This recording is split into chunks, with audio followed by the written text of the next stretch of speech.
We here set for the toss in match number 29, the penultimate match of season 4 in the Dream 11 Spicel T10 tournament, playing for 4th place. We have the two teams, Cinnamon Pacers and the Bayleaf Blasters. With us also is the match referee, Mr. Carl Felix, and he'll give the instructions to the two captains.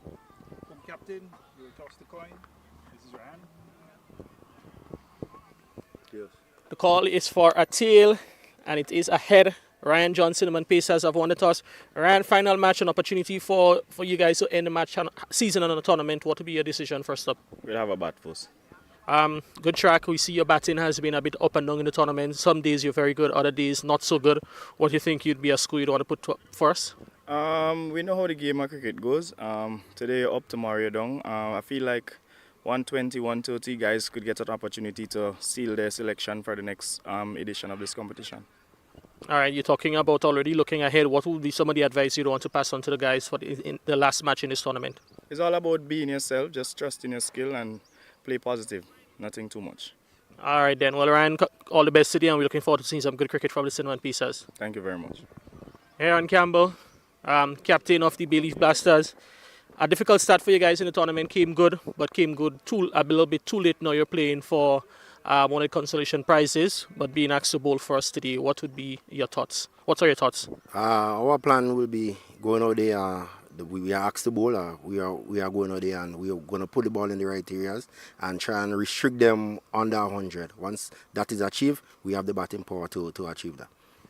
Talking about your batting in the middle order, those guys have been really coming good in the latter part. The likes of Mike and Narayan has been quite special for you there in the middle. What would be your ask for the batsmen in chasing whatever total is set?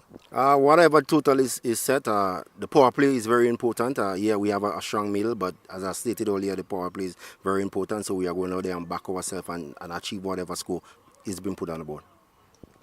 Captaining for the first time in the tournament, had to miss a few matches. You're back now. What are your overall thoughts of your team performances?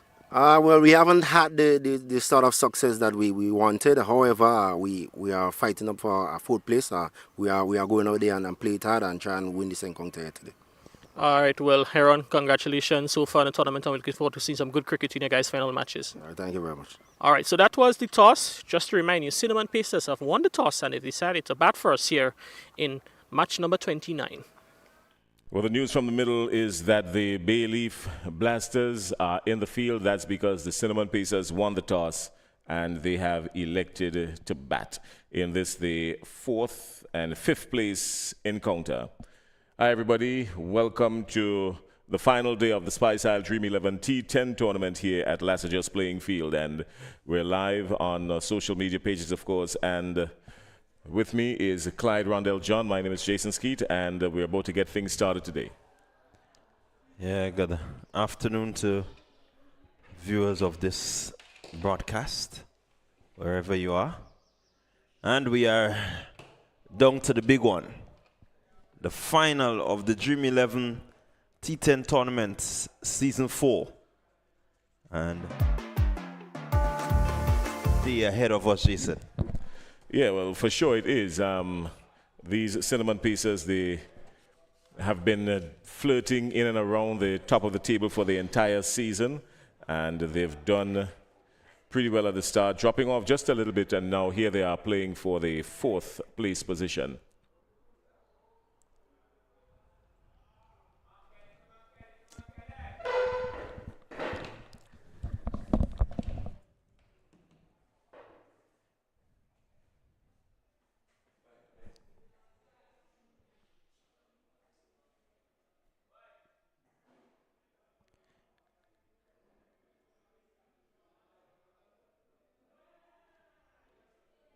So it's finals day and the 4th place playoff. The Cinnamon Pacers versus the Bayleaf Blasters. Bayleaf Blasters had a really good showing in the last encounter, and hence they're here in the 4th place playoff.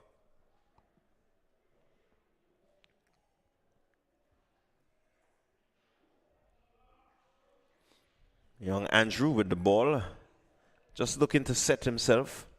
Had a good outing previous match. Picked up some 4 wickets. And so far has started well. His first 2 deliveries not scored from.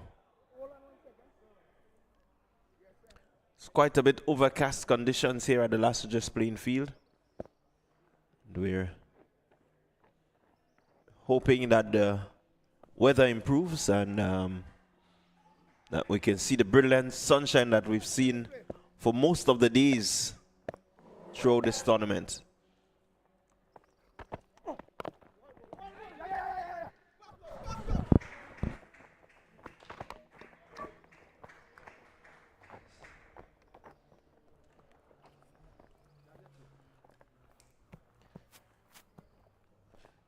So with the conditions outside, the fast bowlers, they may just get a little bit more assistance in terms of moving the ball around a bit.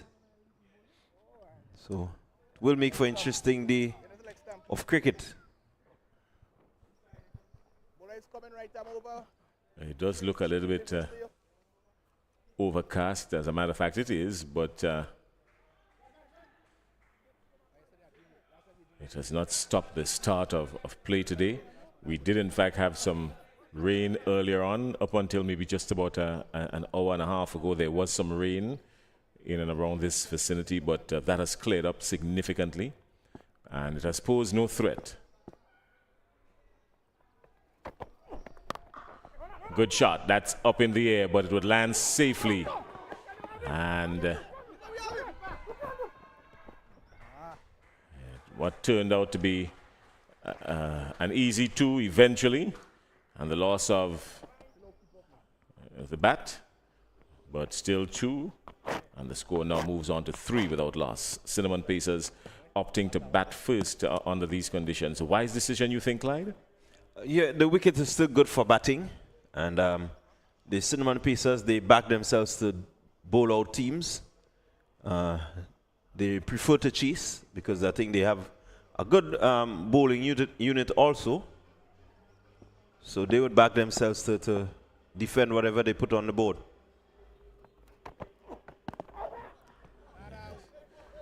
Good ball. Was having Regis in a whole lot of discomfort there. He's getting some movement. Andrew.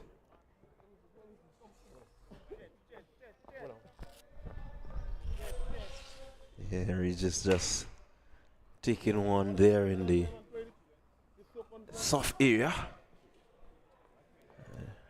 Generally, they're very painful. I can tell you I've gotten a few. Just needs to run it out a little bit, and he should be fine.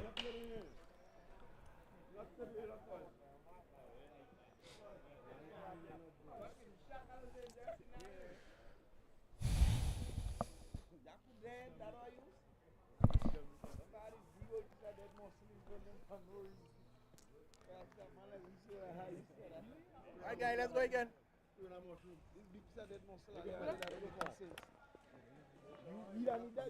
That are you? Where are they used? Joseph, you on the pitch here, Joseph?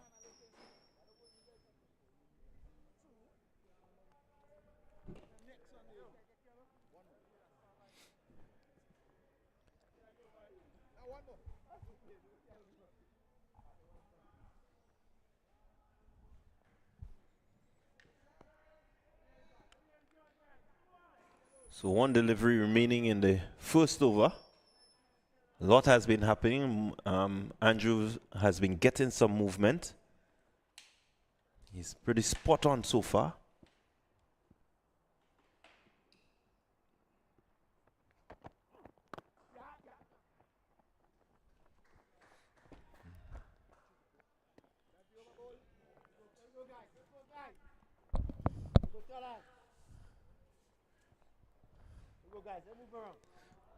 So the Pacers, they seem pretty watchful, Jason, after the first over. They've got to be, the Cinnamon Pacers, because this is a pretty good team on paper. They've been very well balanced and appreciated on paper, but they've not lived up to the full expectation out in the middle. And it's a good time for them to be watchful. You want to at least end on a high. They want to at least do that. The weather conditions, of course, something that we've got to pay particular attention to. We're going to max out to 32 degrees today, and we're still under the threat of rain sometime during the course of the early afternoon. We're monitoring some heavy clouds, which is maybe just about 20-25 minutes away, so that could bring just a little drizzle, but we keep our fingers crossed and we say a few prayers in the meantime.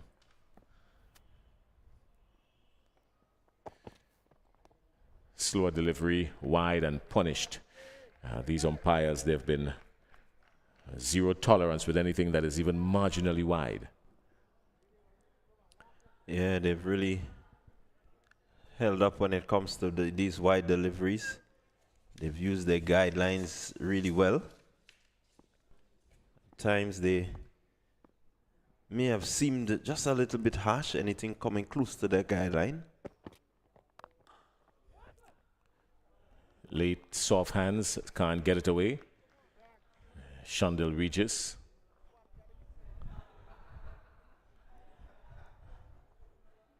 A lot of these Cinnamon Pieces batters, a lot would have been expected from them coming in to the start of this tournament. But most of their runs were scored from the... Well, Shondell Regis is looking to go the full distance with this one, and it does. So the first 6 of the day comes off the bat of Shondell Regis. He's punished Dante Alexander straight back over his head. Yeah, good shot. Just releasing the pressure that has been built up. Alexander really bowled in some good areas. Regis has been selective so far, and this one working out in his advantage.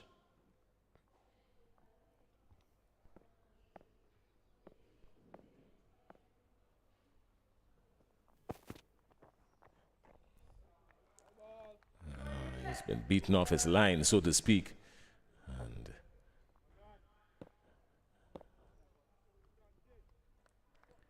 yeah, so far the bowlers have been on point. Sivan except the couple wides.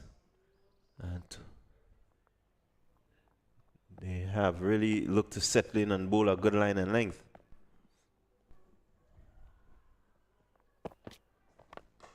more carnage here. This one has gone even further back. And the Shondell Regis has opened up his arms early inside the second over.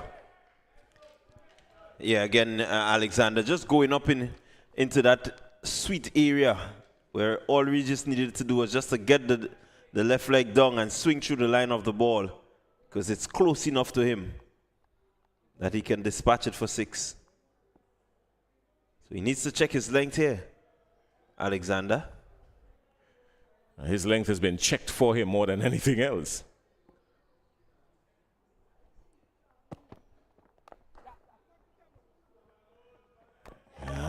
Good work in the field, but the bowlers, the fielders are elated. Well, he's gone. He's not even going to wait for the umpire. He's gone. So Shondell Regis. Looks like Nkosi Saint-Hilaire, actually. He was struggling down to the non-striker's end. And that's Regis, but running to the danger end was Saint-Hilaire. Yeah, I think the throw was a really good throw to hit direct. Hit the stump direct from just about side on. It means that the fielder did really well. It was an exceptional bit of fielding, surely.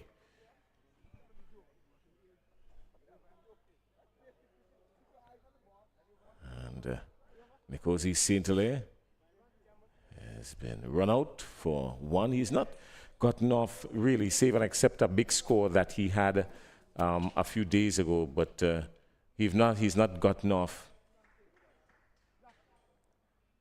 Let's look at it again. It's Campbell. Yeah. Captain Heron Campbell leading by example. Yeah, really good throw from side on. And what was interesting is the way that he got his body around to make that throw. You look at it and it tells you that that was a top-class piece of fielding. Well, Kieran Kotoy has come out to the middle now. Kieran Kotoy, he's from neighboring St. Vincent and the Grenadines.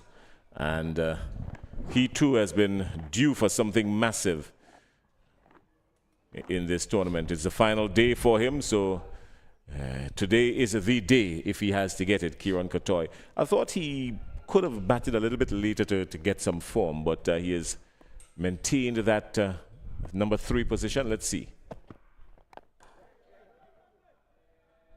Yeah, Kotoy has really played some cameos for the Ginger Generals. It's just unfortunate that he hasn't really gone on to put on that big score. We know he has ability with the bat. He can hit the long ball and has hit the long ball, but there are times when you just need him to go on because of how dangerous he can be.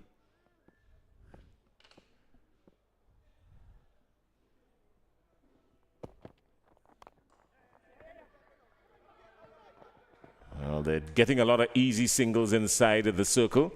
Mike and Arine opting to not have a shy at it, but they were always looking for one. I don't know, maybe it's because you think they thought that they were a little bit short on Arine, or maybe just short on everyone inside the circle.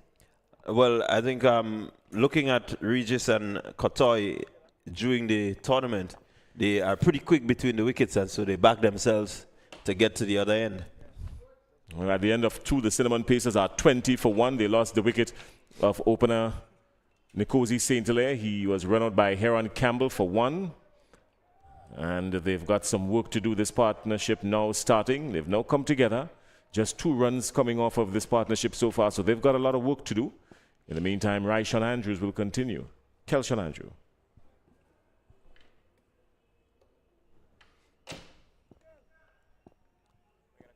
Yeah, Andrew first over going for 4 runs. Oh, that's a massive blow. That's a brutal strike from Kotoy. Picked it up, timed it to perfection, and dispatched over mid-wicket for 6.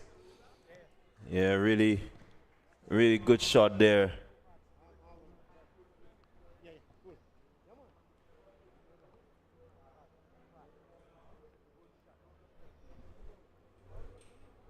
Regis just getting inside the wicket there and latched onto that really quickly.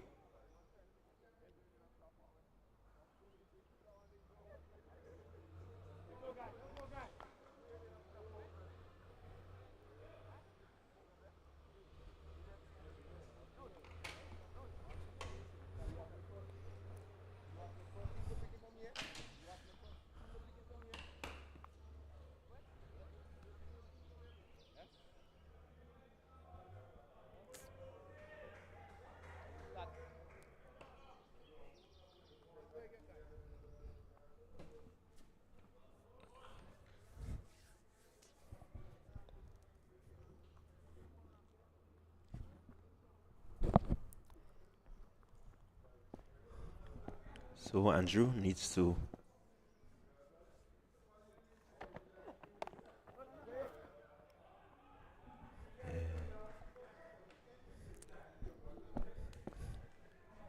just needs to be checking himself ever so often in terms of the length that he's bowling.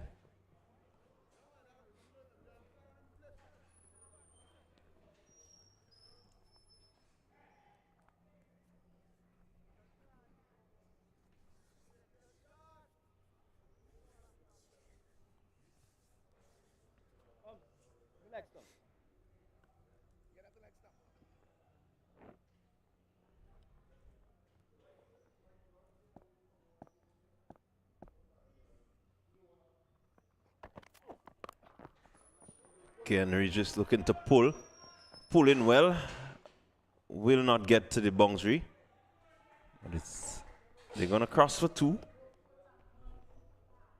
So Andrew just continuing to shorten his length at Regis. I don't know if it's something that he knows about Regis, but so far most of his deliveries have been short and they have been dispatched.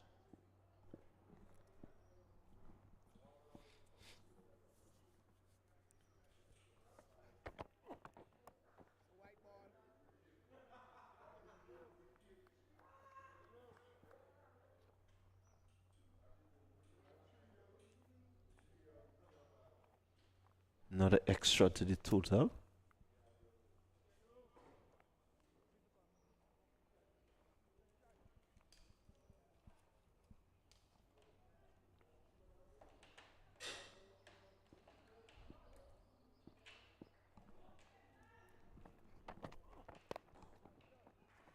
Again, just dropping hands and quick single.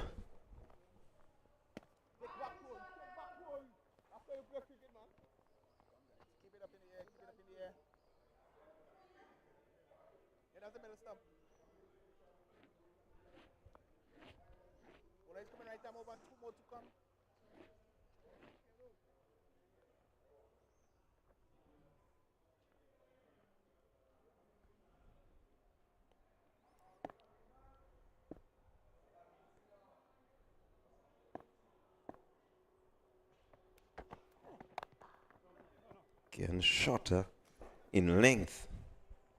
Andrew. Just walking up a little bit of peace there. That one rushed on to Kotoy.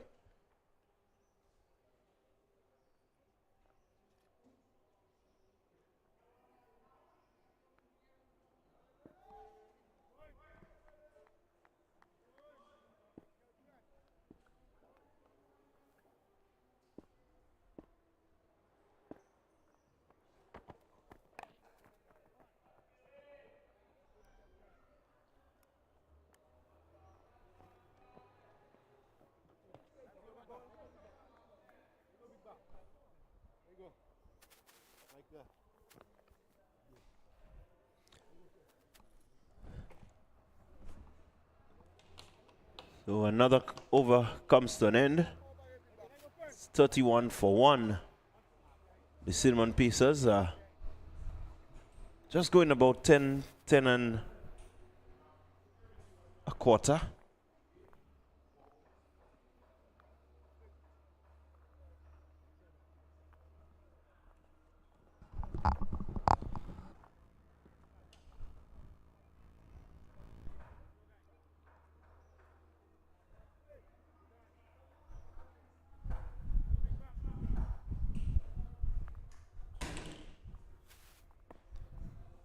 So Alexander will continue. Again, down the leg side, and they're going to go through for the extra run. Alexander coming from the main pavilion end. His first over going for some 18 runs.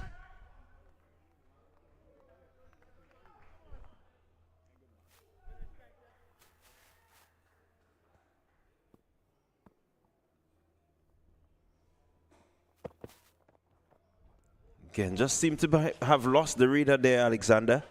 Second delivery down the leg side, and okay, so he's looking to make an adjustment.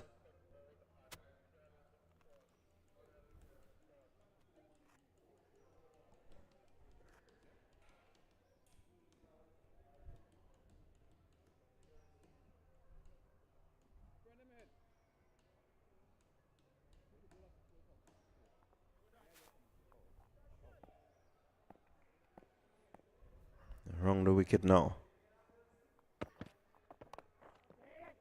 Alexander just looking to find the gap there, guiding it past the infield.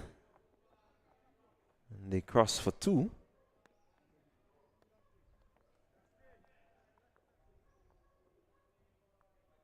So Regis is looking in good touch. He's mixed aggression with caution. And so far he's raced up to 27 from 13 deliveries.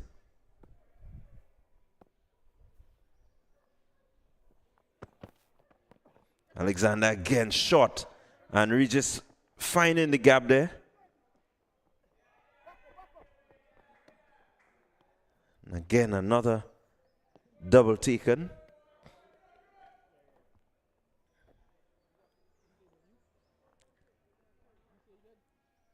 This time he got it off the glove and it just trickled away past the man there at short fine leg, and he was able to pick up 2.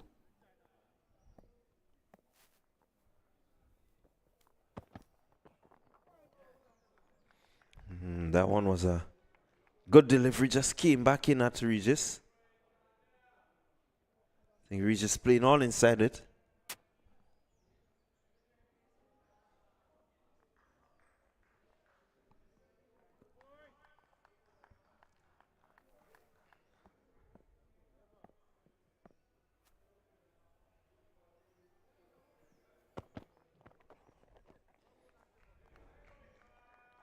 Yeah, we just looking to lap this one. No need for the extra.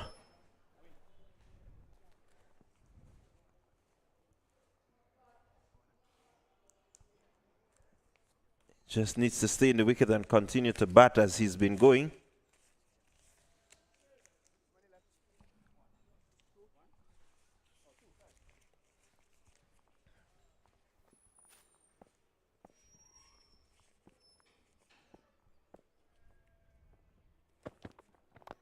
Down the track, lifting this one over the man at mid-off. It goes into the boundary. 4 more runs to Regis. A really good shot using his feet, getting close enough to the delivery, and just lifting it over the man there at the wide mid-off position. And he picks up another boundary. He races on to 33. And the score 42 for 1. We're in over number 4.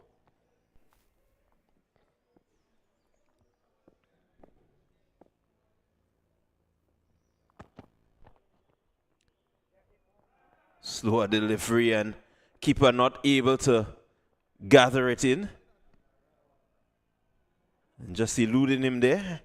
And the Cinnamon Pacers, they pick up another boundary. So at the end of the power play, the Cinnamon Pacers, they are 46 for 1.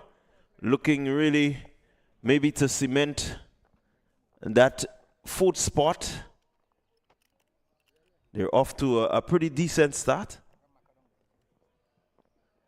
They will want to make sure that they capitalize on this start and try to post something in the region of 120, 130.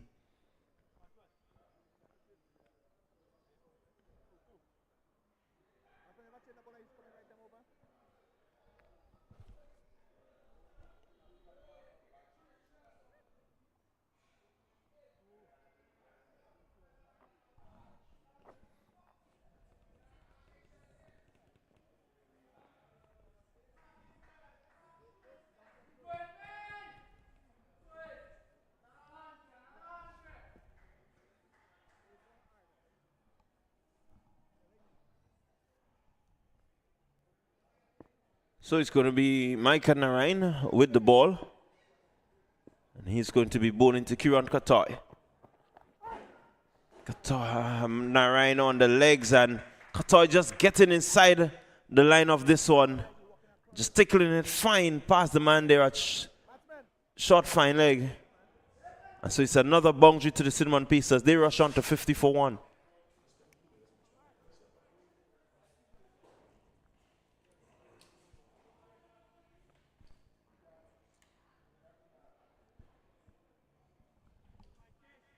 So we're into the 5th over. It's a good position.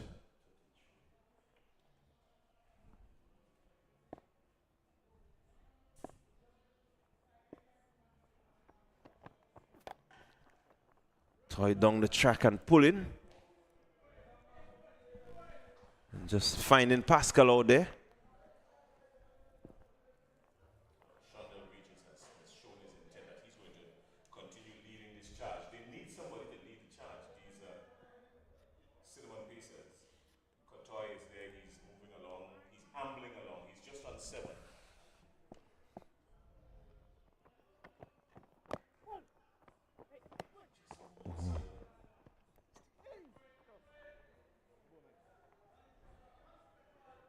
Yeah, I think Regis had his heart in his mouth there as that ball went over the stump, and just ushering it to make sure that he didn't get it landing on the stump. So Kiran Katoy on 7 and Shondell Regis on 33. Micah Narain has been doing some decent bowling. Danger. That's gone. There was an anxious moment or two, but Micah Narayan has been dispatched for 6 over a wideish mid-wicket. Shondell Regis lashed onto it quickly, making no mistake of the meat of the bat, and that races him to 39. Yeah, it seemed premeditated somewhat, but what worked out well for him there is that Narayan probably saw him coming and tried to pitch it short, but Regis was equal to it and getting it really quickly and very far over the boundary rope. So 11 runs coming off this over so far. Still 2 legal deliveries remaining.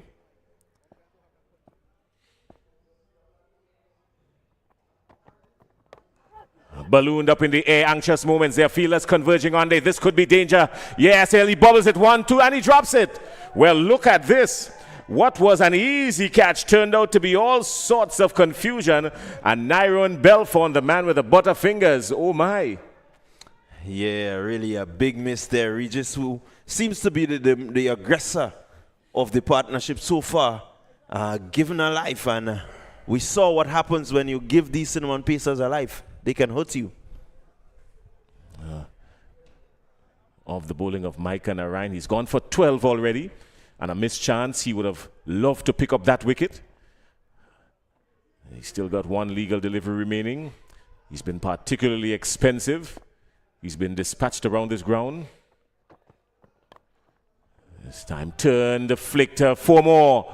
Well, Shondell Regis just, that was Kotoy actually. Kotoy just turning it and flicking it fine down the leg side. And Kieran Kotoy moves to 11. Shondell Regis moves to 40. The partnership now goes to 44. And after 5 overs, the Cinnamon Pacers are 62 for 1.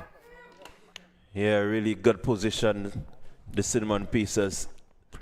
62 for 1 means that they have a good foundation. They lost an early wicket, but Regis has taken up the responsibility and has been going great guns so far.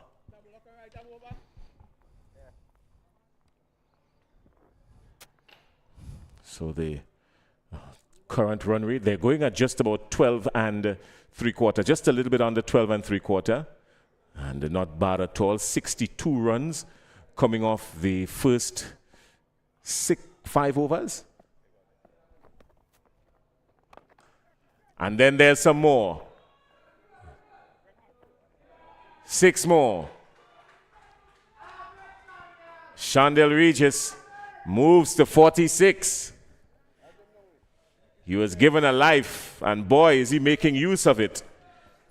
He's moved to 46. You want to make use of that. Again, not really making the connection that he wanted, but it had the legs to carry over the boundary ropes. I think the fielders down there could have cooperated a bit better, and maybe they could have gotten him out there with a partnership in terms of the catching. Well, when the adrenaline is flowing, it's a different story. Shakim Charles comes again.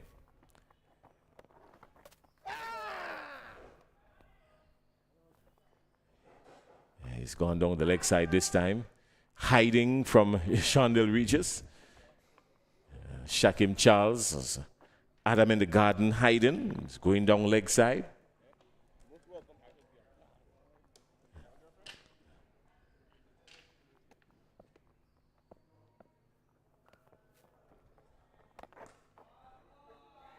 Well, oh my, that's gone the full distance.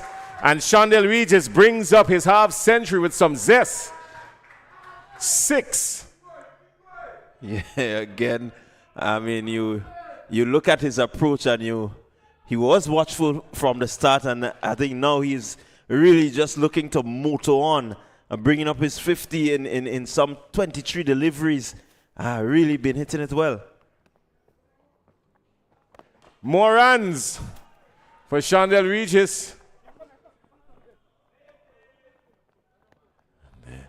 Just going to settle for 1. Well, they've got 14 off the over already, and we're just halfway through that over. So Shakim Charles has been a pretty expensive customer.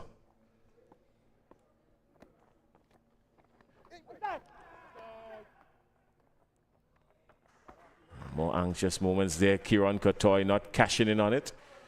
Leg buys signaled by umpire Man Warren.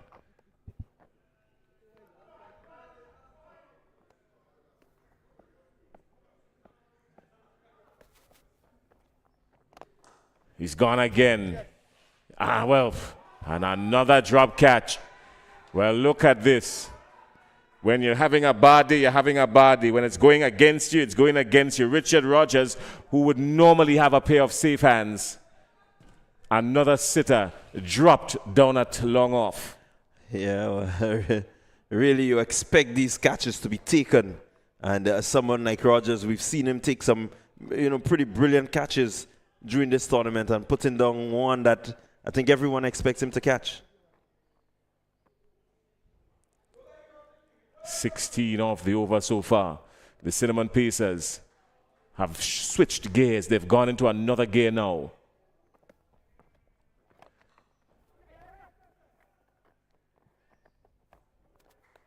They've gone into another gear, these Cinnamon Pacers. After 6, the Cinnamon Pacers are 79 for 1. They're going at 13, just a little bit over 13 per over. Micah Narayan and Shakim Charles, the last two bowlers used by the Bayleaf Blasters, they've both gone for 16. So Heron Campbell has some thinking to do. What is he going to do here now? Is he going to come back with Narayan? It seems that way. Yeah, he has confidence in Narayan here. Narayan has really bowled well all season. And today, it's setting up to look as if he's not having such a good day, but knowing Narayan, he can come back. If he has to come back, now is the time for him to come back. A little crowd starting to gather here very early. It's Saturday, so not very many people will have to go to work. More runs here. Just one down to long on. Again, that was uppish and driven, and the fielder down there on the long on boundary just probably had to take 1 or 2 steps in, and that would have been an easy catch. But the Cinnamon Pacers, clearly, they've sucked the wind out of these Bayleaf Blasters here in this contest so far. Straight back past Narayan. Just one.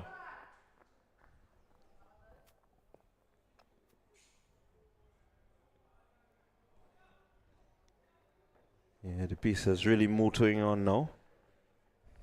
They're looking for a score in excess of 130, I believe.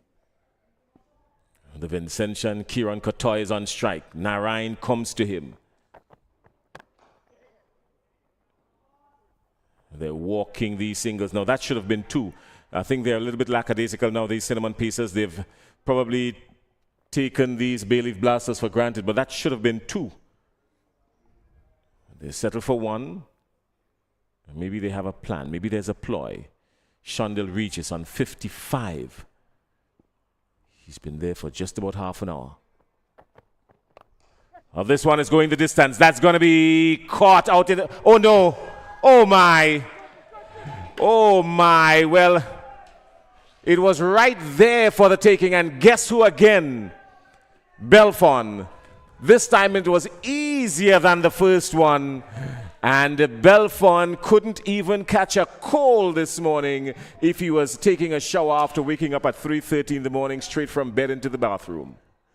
Well, I don't know what is happening there, but Belfon, again, one of the fielders who we've seen taking some good catches, especially catches in the outfield. I don't understand what is happening. I don't know if it's something about the game that was played yesterday where nothing was sticking in the fielder's hand. I don't know, but something seems wrong. Well, the only thing that's wrong here is that these Bayleaf Blasters, they're not focused. I think at that particular occasion, Belfon was so sure that he held on to the catch, he wanted to celebrate just to show some kind of redemption. But he bobbled it again for a second time right on the edge of the boundary. and as it dropped from his hands, it just rolled it to the ropes. 4 runs. When it's going wrong for you, it's going wrong for you. The Bayleaf Blasters would need a change of fortune here at the Last Just Playing field. The weather has held up nicely, Clyde. Still some overcast clouds, heavy, but it's pretty cool.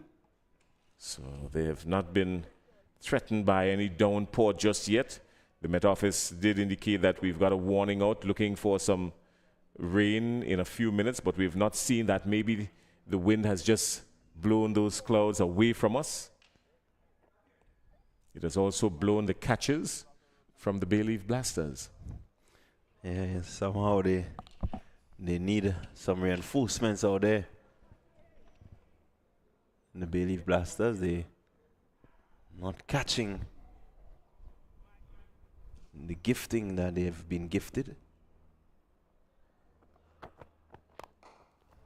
Oh, this one is good. Oh no. Oh, what? Another single.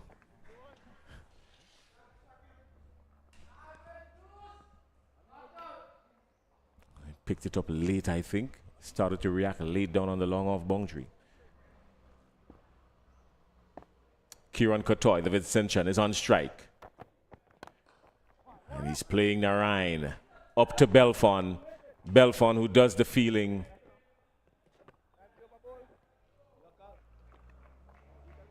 So at the end of over number 7, the Cinnamon Pacers are 88 for 1. Kotoy is on 15. Regis is on 60. The Bayleaf Blasters, they're lethargic in the field. The wind has been sucked out of them. The captain, Heron Campbell, probably needs to call them together quickly to have a chat. Something of the sort, but they're not on the ball of their feet.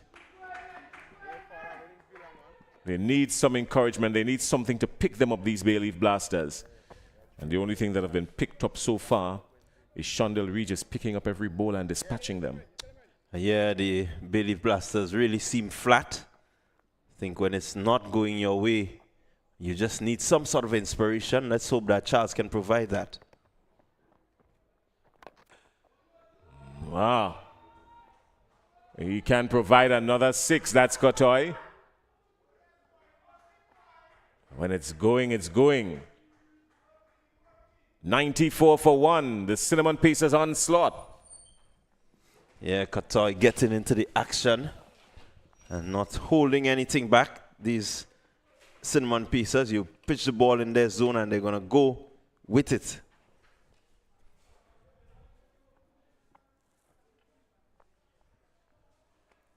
Kotoy is on strike. Shakim Charles, who went for 16 in his first over.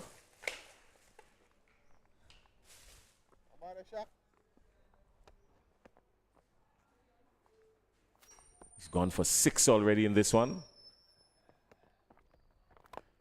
And Kotoy is going with him this time along the ground. Some anxious fielding moments out in the deep. And they get 2.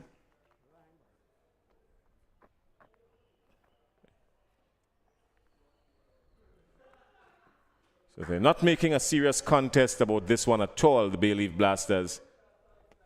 A couple of drop catches, Rogers, Belfon.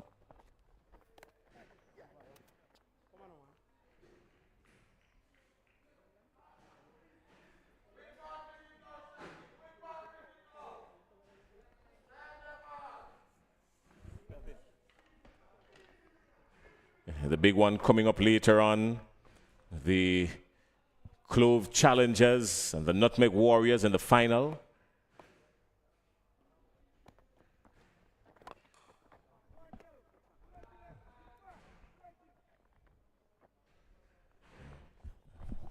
Clove Challengers led by Preston McSween had an impressive showing yesterday and booked their place in the finals against the Nutmeg Warriors. The Nutmeg Warriors have been impressive in their last couple of games.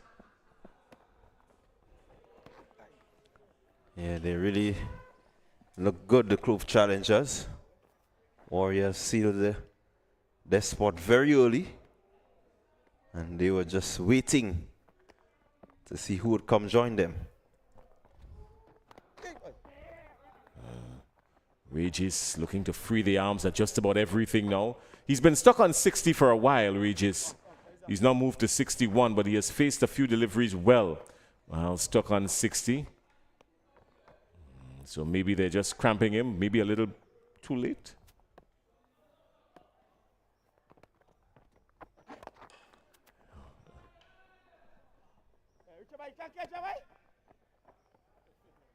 Rogers does the tidying up work down on the deep, and at the end of 8, that's the 100 for the Cinnamon Pacers. They're 100 for 1. After 8, they lost Nkosi St. Hilaire very early, run out by Heron Campbell for 1 off 3 deliveries. He spent just under 4 minutes at the wicket. And since after that, it was the Cinnamon Pacers show, led by Shondell Regis, who has gone to 61 of 30 deliveries, just over half an hour. He's gone the distance 6 times. Yeah, really. Regis in good touch. You saw his approach from the beginning. He took his time, looked at what the wicket was offering, and realizing that it's more or less the same thing that he has seen in all the previous days, decided he's just going to go for broke.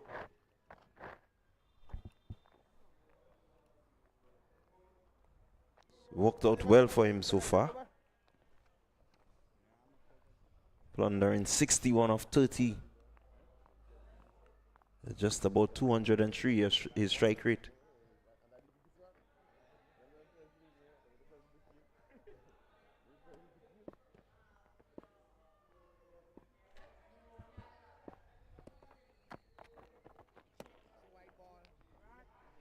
Yeah, so Richard Rogers, after dropping a sitter, now has to make amends with the ball. He's been given the task of bowling the penultimate over. This is over number 9.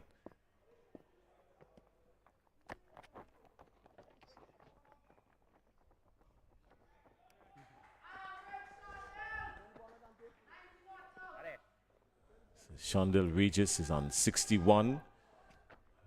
Kieran Kotoy, he's assisted him well. He's on 26. Cinnamon Pacers 102 for 1.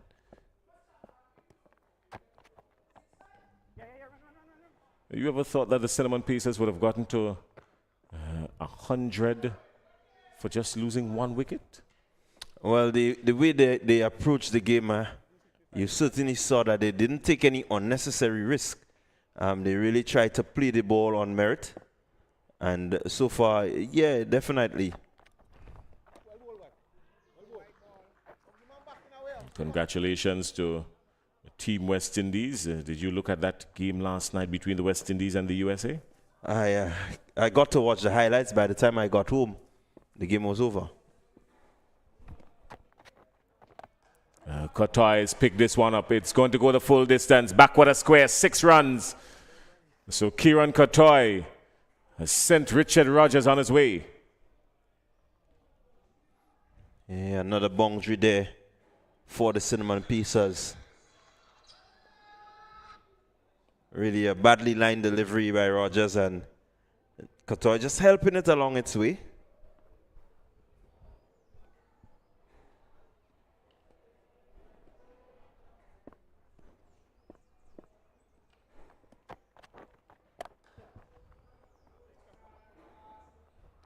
Belfon is tasked with some deep field work.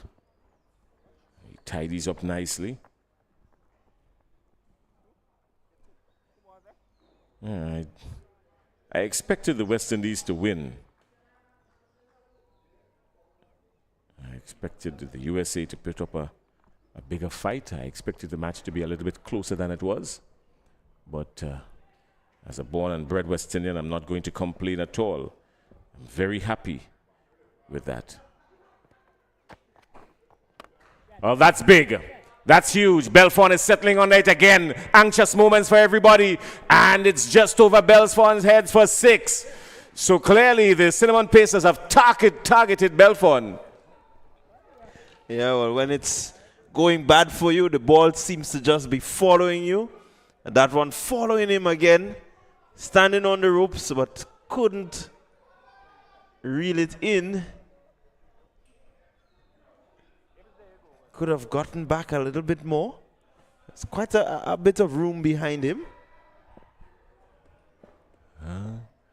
Courtois there with Regis. Regis has moved on to 68.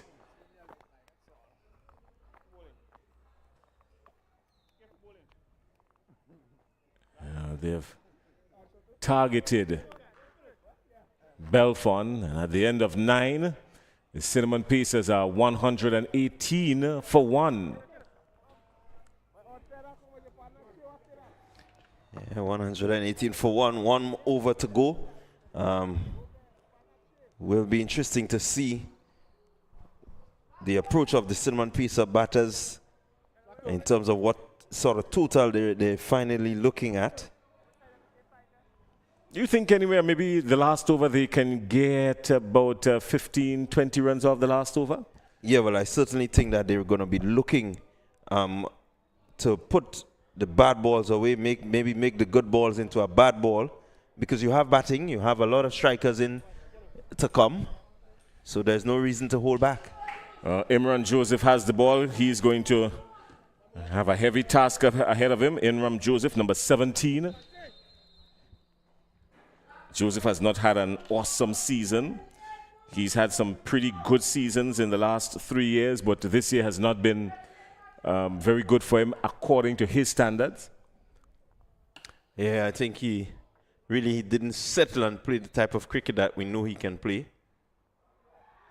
He has a stiff action, medium pace, and he's heading to set Regis on 68.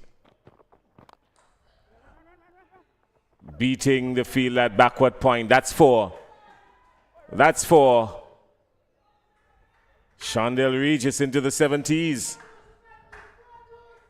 Highest individual score so far the tournament was Johan Jeremiah, 86. Johan Jeremiah, 86, the highest score of the tournament, the highest individual score. With 5 deliveries to go, and Regis informed that he's well under threat. Yeah, he certainly agreed to that. He just needs to get bat onto ball.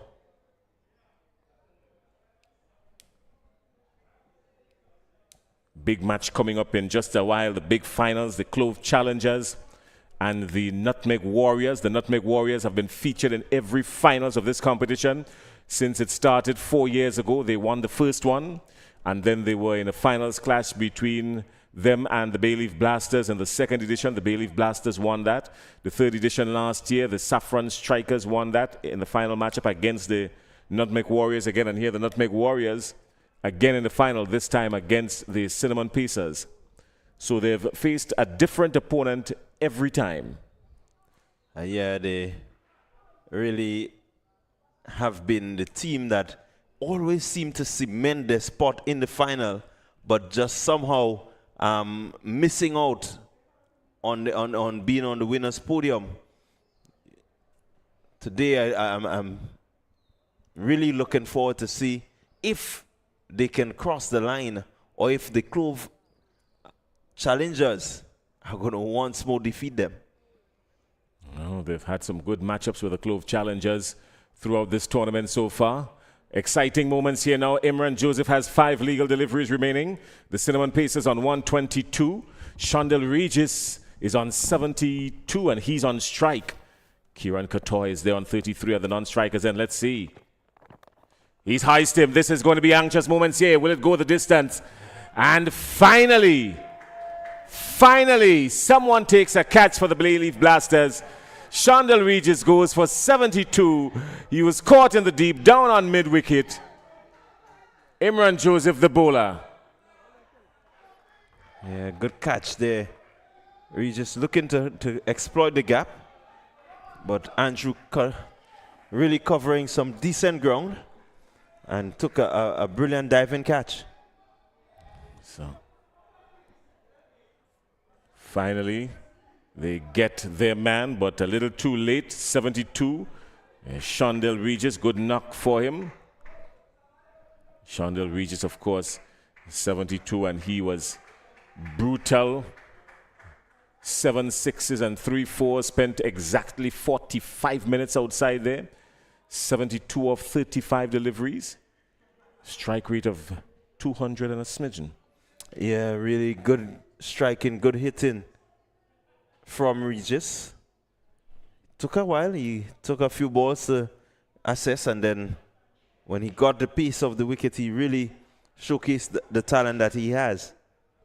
Well, Adrian Thomas has come out to the middle. Adrian Thomas, not the Minister of Government, but Adrian Thomas, the cricketer, has come out to the middle. Funny enough, Adrian Thomas, that the Minister for Government, he is also from these parts in St. David. So when you say you're from St. David and your name is Adrian Thomas, you've got to be very particular. Any relation at all? Do you know them? No, I don't think there's any relation. Oh, Adrian Thomas outside there might tell you different. But the Cinnamon Pacers are 122 for 2.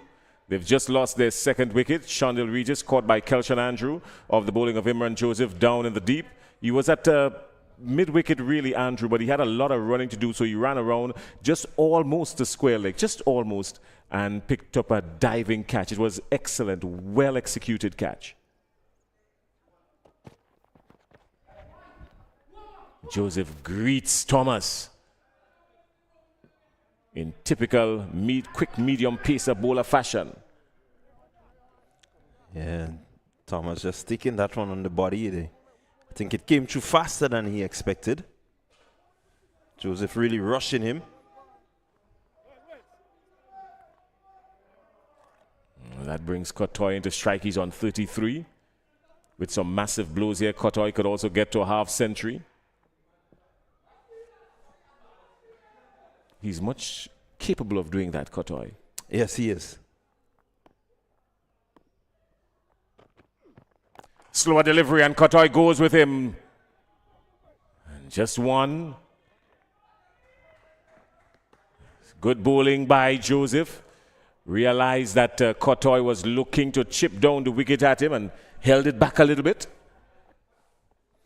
Yeah, really good, intelligent bowling there.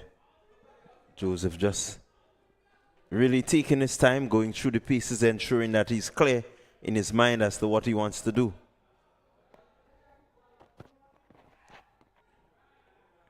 Much quicker one this time against the new batsman, Thomas. Joseph realizing that Thomas may not be as accomplished as a number 4. So he's going to greet him in typical quick medium pacer fashion. Everything chest high. Again. Some good bowling. And with that, we come to the end of or is it just one more? Yes, we've got one more delivery remaining.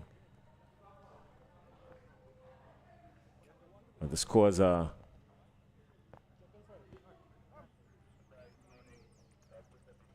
finally. All right, well, so we've gotten it right now. The scores now making the adjustments, and so the full 10 overs have been completed. The Cinnamon Pacers getting to 124 for 2. And the 124 represents a good total, Clyde. Yeah, the way that they started, you were wondering what would be the final total. They went along well, 124, defendable. Bowlers have to come out and really put the ball in the right places just to ensure that, they defend this total. 124. I don't know what the umpires are trying to ascertain outside there. Maybe there's some discrepancies as to whether or not the last delivery was a no ball for height. It was a bouncer from Imran Joseph to Thomas. And so umpire man Warren is in communication with the third umpire. The batters don't seem too worried about it. The fielders are already almost halfway off the field. Is he going to bring them back? All right, well, while they're trying to sort out what they're doing, let's run through this batting card quickly for you because we're not going to waste any time. So Kieran Kotoy, he's on 34. 34, his 34 came from 19 deliveries, and he spent just about 43 minutes outside there with 2 massive 6s and 2 4s. But the real batting today came from Shondell Regis, who was eventually caught by Kelshan Andrew down at the square leg boundary, bowled by Imran Joseph for 72. 35 deliveries it took him and 45 minutes, and he went the full distance 7 times and 3 4s. So Shondell Regis 72. A pretty good knock for the Cinnamon Pacers. Yeah, really a good outstanding knock from him, and he shows that the wicket is playing well. You can get value for your shots, or even if he had 3 lifelines, I think it represents a good score for him in the end. Yeah, 3 lifelines, you're right, and the culprit on more than one occasion was Nyron Belfon. He was having a rough day in the field. I mean, it could not have gotten any worse for him. Nyron Belfon and the Bayleaf Blasters using 6 bowlers, and all 6 of them were placed under the pump. Kelshan Andrew, he went for 15 off his 2. With no wickets, Alexander went for 27 off his 2. Narayan went for 25 off his 2. He was particularly unfortunate because 2 of the drop catches that they had in the field today came off of his bowling. Charles went for 28 off his 2. Rogers went for 17. And the wicket of Regis went to Joseph, who went for 6 off his only over, but picking up 1 wicket. So that's the story. The Bayleaf Blasters will have a mountain ahead of them. They've got to find a way to get to 125 inside 10 overs without losing all their wickets. And we will have that excitement for you when we return in just a few minutes. Join us then.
All right, well, we are back here this afternoon at the last adjust playing field, and the Cinnamon Pacers getting to 124 for 2 of their 10 overs. The Cinnamon Pacers, of course, looking to at least see how best they can get to 4th position. 124 for 2 they scored, and some big hitting came from Shondale Regis, who knocked up 72 of 35 deliveries. He was particularly explosive, and then of course well supported by Kieran Katoy, who ended on 34.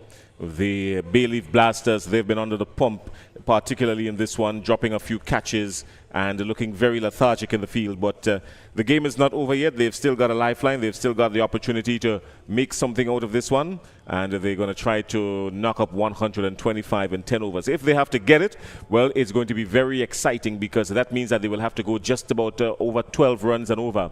And that in itself is going to make for some big hitting. So we're going to enjoy that once they decide to go after it, and they're going to get pretty close.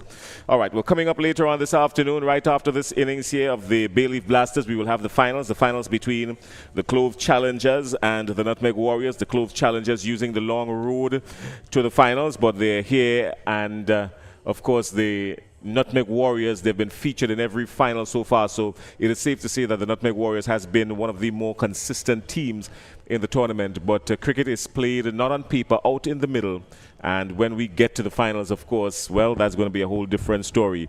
The Clove Challengers, they have been boasting of some really good players. They've got Kellis Andrew, Calvin Blanche, who's been particularly good with the ball, Kazari Joseph. They've got Amikel Dubisset, a gentle medium pacer who's very stiff at times. It's difficult to get him off the square. Haston Jackson, the energetic Haston Jackson, Javed Hazard, Preston McSween, their captain, who has led from the front in just about every game that they've played.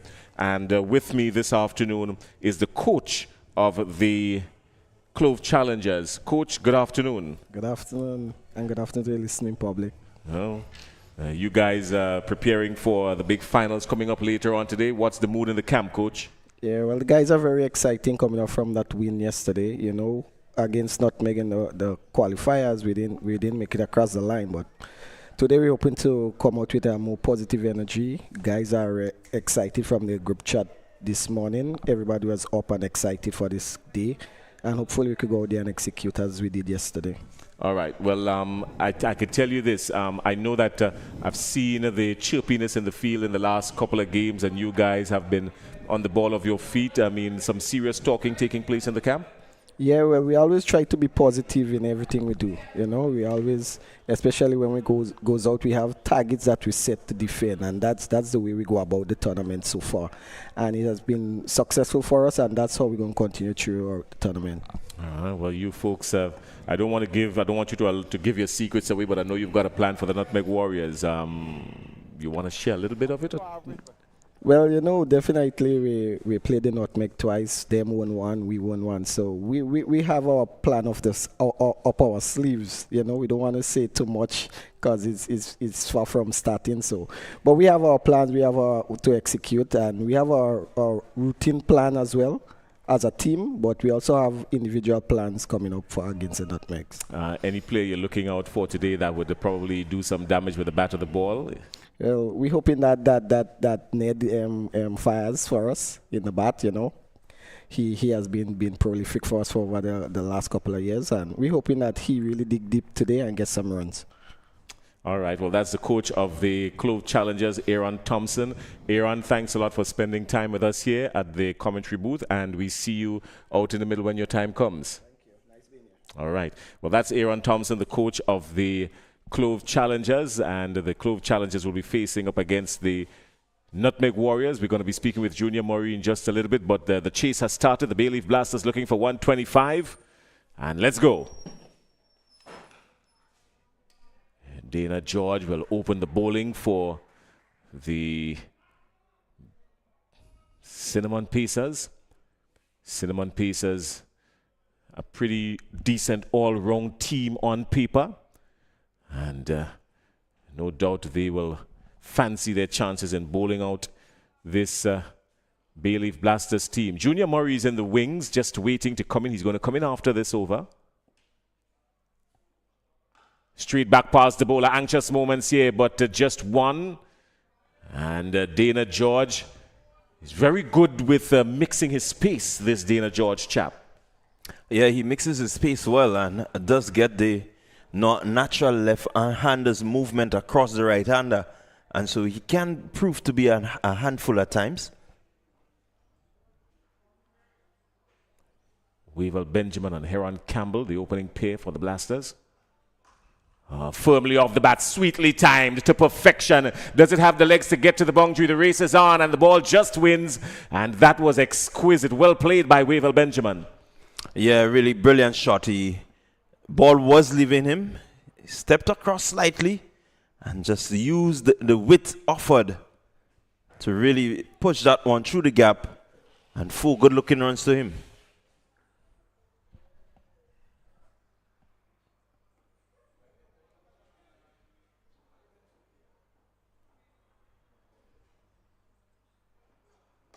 Driven back past the bowler, more runs here, just halfway stop, straight back down the ground.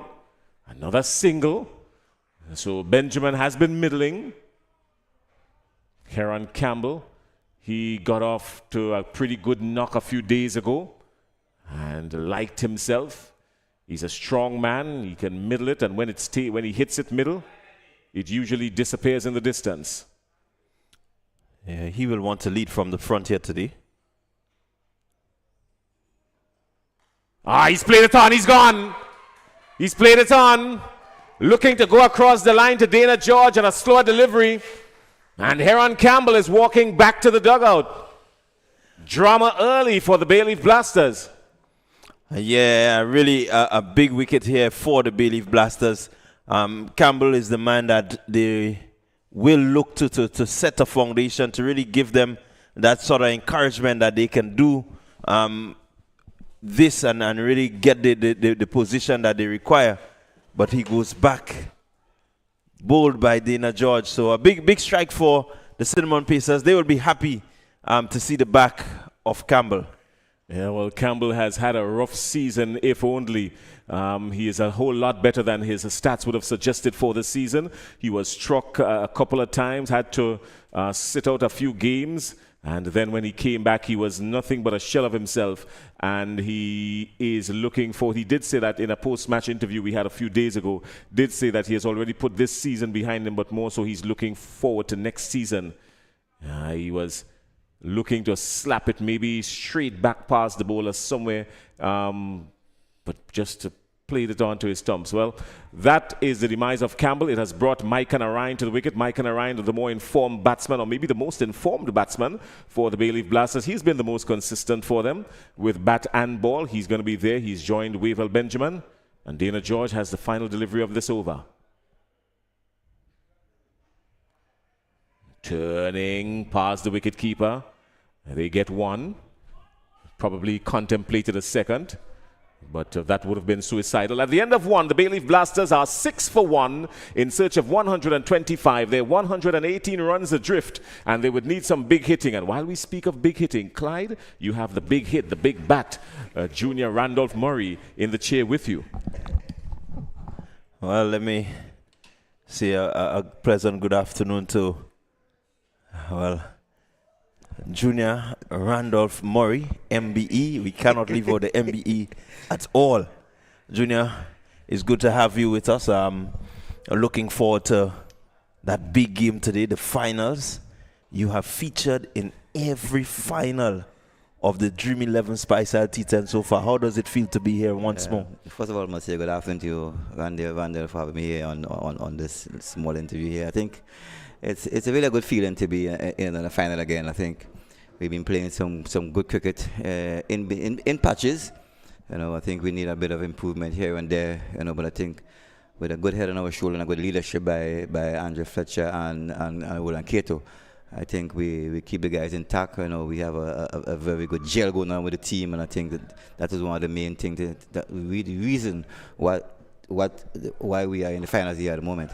All right, so it's Jaron Noel into the attack, and straight away, 4 runs coming off the bat of Micah Narine. Narine again proving that he's the man in form for the Bayleaf Blasters, and they would require him to stay out there as long as he can. Noel will look to dispatch him. If they're going to really defeat and roll over the Bayleaf Blasters. Narayan goes again. And 4 more. So he has really taken a liking to the length which Noel is presenting to him. And it's another boundary. So definitely Narayan not afraid to go over the top. So Junior, what is the formula? I mean, I think you need to share the formula. 4 seasons and 4 finals. Can you share the formula with the other teams? Well, I think it's very simple. You know, the gelling with the team. We have a bunch of youngsters, a bunch of senior players, and we just enjoy the cricket and have fun playing the cricket. Nothing. Narayan goes. It's in the air, and it's fallen between the 2 fielders. No one really able to get anywhere close to it. And more importantly for Noel, Narayan is off strike. So Noel may want to breathe a sigh of relief because Narayan has really taken a liking to what he's delivered so far.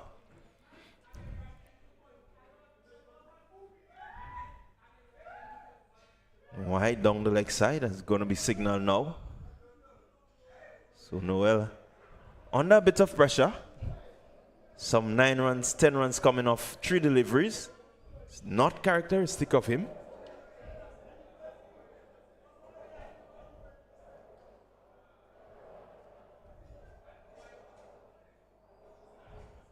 So they're going to go through for a single. Yeah, so you're saying that the team atmosphere. Yeah, I think that's one of the main things in the team, the atmosphere of the team. I know we have, as I said before, we have fun. We have fun playing the cricket. You know, we have a good leader. You know, Andrew Fletcher and the K2s and the other senior players around, the Shadrach and all those guys that play first-class cricket. So I think. Good shot there by Narayan, just lapping this one, finding the gap rather easily, beating the man there at short third, and he's picked up another boundary. So Narayan really is in a rich vein of form, and I guess he's just looking to ensure that the Bayleaf Blasters overhaul this total of 125. So the end of the second over, the Bayleaf Blasters, they're going 22 for 1, a good position. So you are looking forward to that sort of camaraderie and the leadership and going into today's final. What are some of the key things that you would tell your guys to make sure that they do well in order for you to be victorious? Well, just keep doing what we're doing for the whole season. You know, keep that gel going. You know, we really got to buck up on our feeling. I think we need to improve on our feeling a bit more. But I think the guys are ready for this finals. I think we've been in the final for the last 4 years. You know, we won it on the first time, but we think we need back that trophy again. So I think we are hungry. We really need that trophy again, and hope that we can do it with one good thing about our team, at least we have some youngsters in the team this year. We have a Jumal Francis, Enoch Lewis. I think these are youngsters that really came up. We really did very well this season. I think I'm very, very proud of the youngsters, and I think they've learned a lot. You know, I think I'm looking forward to see them in this final. Narayan goes hard, and this time he gets it into the gap. So Narayan really not holding back. George pitching short and was dispatched with some level of disdain. And certainly the Bayleaf Blasters, they are really looking to be in the hunt. Micah Narayan has raised his hand, and he's in the mood to win a game here for them today. Well, I was about to ask you about the impact of your players, and I think you answered the question really nicely. As George into Narayan. Narayan looking to be aggressive again, but this time it just goes across him somewhat, not keeping his eyes on the ball. But we saw the youngsters, they came in. I particularly looked at the fact that young Francis, as you mentioned, you had the confidence to throw the new ball to him. He ran in, he got some wickets. You know, it says that, you know, your team is not a team that is afraid to, you know, help the youngsters to grow, and that's good to see. Yeah, I think that's a very good gesture by our leader. the Fletcher and the Narayan Cato. goes another shot. Wow, Micah Narayan is really turning it on here today. I don't know what he had for breakfast, but something is just working for him. They look lethargic in the field, but with the bat, they're looking dangerous, the Bayleaf Blasters. Yeah, I think the youngsters really came in, and I think the captain really believed in the youngsters, and he really delivered. Oh my goodness, just look at that. But look at that shot. Narayan is on the charge. We're going to have a replay of that shot. It was just a beautiful cricket shot. He leant down, he got down onto it. Just look at that. Knee touching the ground, bat going through. Brilliant from Micah Narayan. That's good cricket. Junior, you would love to be out there and doing it like that. When I'm looking at it, I think for this whole season, I think Narayan is the one that really raised his hand, really showed up, and he's a season campaign, and I think he's doing a fantastic job for the Bayleaf Blasters. Narayan goes again, this time lifting. Will it find the gap? Yes, it does. So another boundary to Micah Narayan. He is not wasting time. The score rushes on to 41 for 1. Same team. So, Junior, I know you have your business to handle, so let me just wrap up with you. But in terms of your plan for the day, who is it that who is the person that you are looking to raise their hand to begin I'm a big score? I'm looking forward to everyone to have a good game today, but I think I'm looking forward to my senior players to really show up today. The Andre Fletcher, the Roland Cato, the Shajak. These are the season campaigners. These are the first-class players. These are the West Indies players. These are the CPL players. So I'm looking forward to the guys to raise their hands. And if they don't, I think the way our team is gelling, I think the others have to raise their hands also, because at the end of the day, we need to get that victory. We really need that trophy today. Well, it's 4 times in a row, and so I don't know. I'm not a betting man. I'm not going to bet on you. I'm going to say good luck to you, and good luck to the Nutmeg Warriors as you vie for your second T10 trophy. Yeah, well, what I must say, we're not going to take Clove Challenger very lightly. I think they're playing some good cricket at the moment. There's the only team with only local players, and they are really showing up very well. And it's really good to see the youngsters in the team raising their hands. Devon Joseph, West Indies under 19 player. We expect those guys to show up, and it's really nice to see them really come out there and really give a good account of themselves with the leader of Preston McSween, who's a season campaigner. Well, it's Walcott bowling to Narayan. Good delivery, keeping Narayan quiet. Narayan really in a good vein of form. So, Junior, thank you very much. It's good having you, and good luck to you today and the Nutmeg Warriors. Let's see where it goes. Yeah, thank you for having me, and I hope that I can raise a trophy like later, and we can have a drink after the game. Thank you. Looking forward to it. Walcott, Narayan goes straight back past the bowler, and 4 more runs to Micah Narayan. He rushes on to 35 of 13 deliveries. Really not joking around here today, Micah Narayan.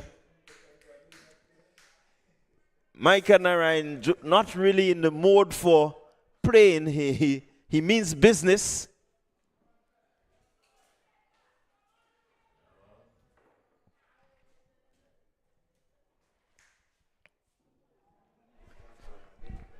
This time he's beaten. Walcott just going past the edge there. Micah Narayan has been taking a liking so far. The Bayleaf Blasters are 46 for 1 inside 4 overs, still good rate. Narayan on the charge again. This is more carnage. Or is it? Yeah, 6 more. Micah Narayan has let loose the dog here today. Yeah, Narayan just... it's really good to see. He's looking to dispatch anything in the slot, and so far the bowlers have been guilty of putting it in the slot, and he has just dispatched it. Really, it seems a different batting wicket out there with the way Micah Narayan is going.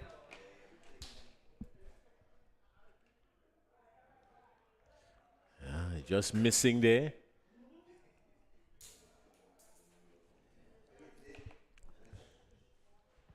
.41 from 16, Narayan. You look at his score and he has faced 6 dot balls, Jason, but you wouldn't believe it, the way he has been striking this ball.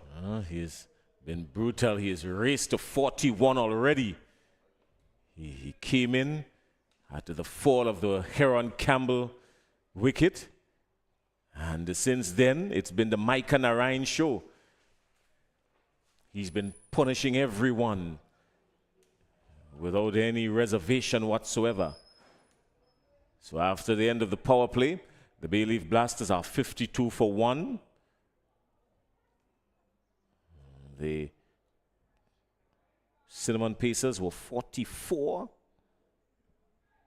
after the first 4 overs. So the Bayleaf Blasters well on course.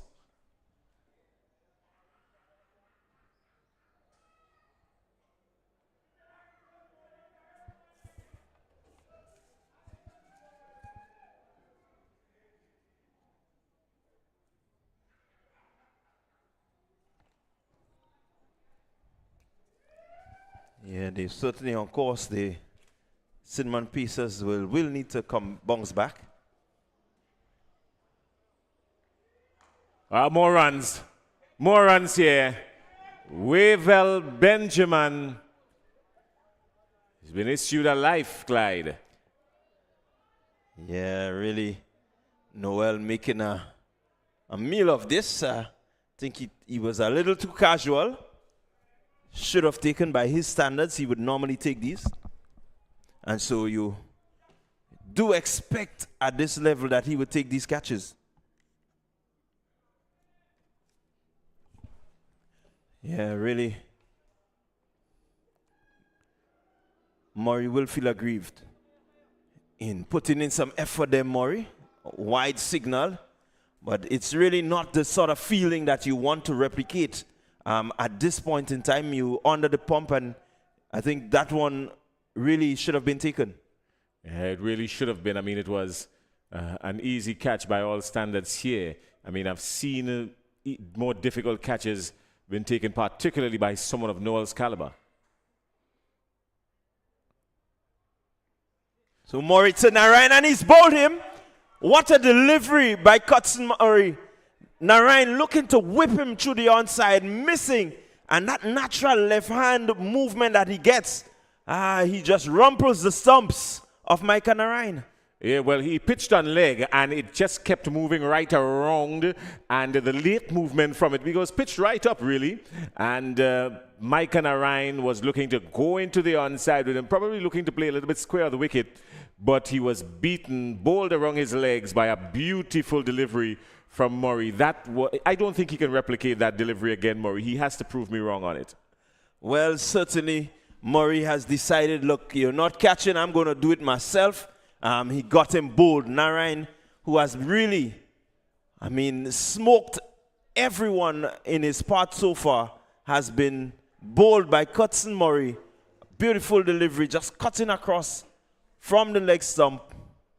And so, big strike for the Cinnamon Pacers. They will feel happy with that result. Yeah, surely, because this is going to put just a little bit of a brakes on the Bayleaf Blasters. The Bayleaf Blasters, they were moseying along very attractively at that.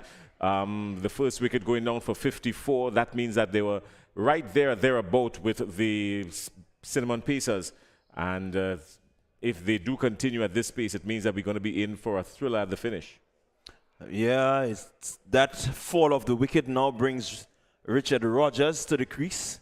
Rogers not really doing much this season. We know him to be a really tricky customer in terms of his leg spin bowling. Has not really bowled well.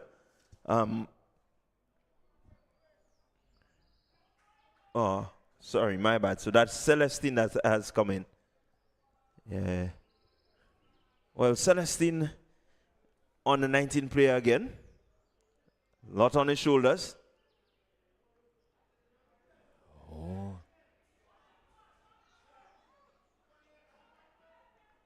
Keeper just missing that one. They go through far by. Yeah, Celestine has not really been featured much. The couple of games that he got, the pressure was on him, and he really couldn't respond in the manner that I think the Blasters needed him to. But he's a pretty good player. He's got a lot on his shoulders here, this young man.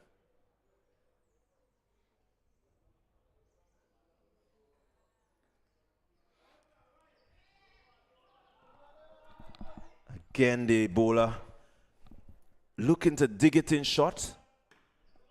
And a lot now will hinge on Wavell Benjamin. He's been out there as we look at a bye signal by the umpire. And now the no ball comes. Oh, well, he signaled one for the over. So he signaled one for the over. Right, so as I was saying, Benjamin, he's gotten a start. Will need to settle in and just guide young Celestine, who's on strike. Again, Murray just working up some pace there. Celestine beaten by the pace. The ball, I think, rushed him a bit. And so far, Murray has been looking good, getting some nice lift off the wicket. The ball got very big on Celestine. Celestine, a young man, he's got a mountain ahead of him here. He's got to step up here with these big boys and show that he deserves to be in this. It's going to be good for him. Murray again. In this time, getting the outside edge, just falling short of the keeper there. He was about to celebrate. It would have been a big breakthrough for him, because I can tell you these two, they play a lot of cricket together. And so he will want to see the back of Celestine. He would not want Celestine to really cart him around the field. So the end of the 5th over, the Cinnamon Pacers, they have broken the partnership that was threatening between Benjamin and Narayan in this over. And from here on in, I think they would be looking and should be looking to silence the Bayleaf Blasters for under that 124 needed. Narun Singh, again, someone who has not featured. So we see, Jason, a lot of the players being given a little opportunity to showcase what they are capable of. Not seen Singh much in the tournament. Maybe one over, I think I can recall him bowling. Shot delivery, and Benjamin rocking back. Will only get one. It's important that Singh starts well and maybe just show the coaches and the management that, hey, you missed a trick. Yeah, well, he got away with that. That's a long hop. He got away with it. That could have gone anywhere, and it could have been still airborne. I think he has done very well. He's been very fortunate to just get a single scored off that ball.